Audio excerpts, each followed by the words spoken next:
my name is Ben Alfred. I welcome you all to Saturday evening show.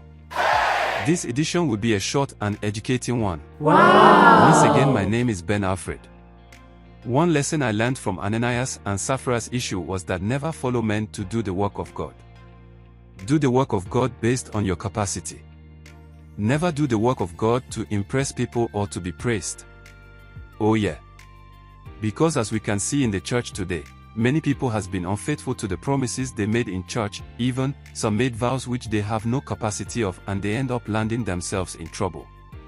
Back then in the early church, the privileged were donating to the less privileged in the church according to their capacities, which they see as a duty and part of their services to God. But there was a man and his wife who also wanted to do this, but not for the reason of serving God, but they did it just to be praised by the apostle and other member of the church. So they decided to sell one of their property and give the profits to the church. However, they never asked them to do, but they saw it as something competitive, so they had to do it. But the worst they did was not that they sold the property just to be praised, but at the cost, they lied to God thinking they lied to human being, and immediately they died. From this short story I narrated, I would love to advise we Christians that we should not serve God competitively. We should not serve and work for God because our friends are working for God, because it might lead to sin.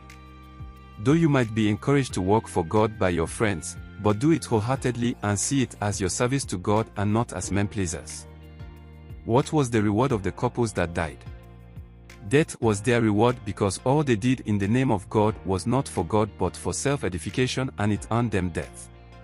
Even some Christians are not going to church tomorrow because they don't have offering to give in church tomorrow, not because they really care about offering to God, but because they don't want to be left out in donating to the church, because they have forgotten that obedience is better than sacrifice.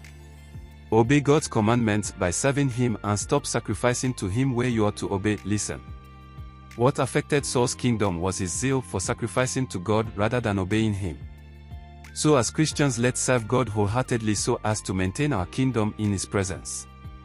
Never be like Ananias and Sapphira. Serve God wholeheartedly and never do the work of God competitively, rather do it wholeheartedly. Furthermore, ensure you go to church tomorrow. Don't skip church because you don't have offering. God is more delighted in your service than your offering.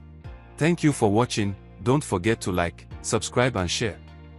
Also, don't forget to tell us how you feel about this, and also your reviews are also important to us. Share everything with us in the comment section. Thanks, same station next week. God bless you.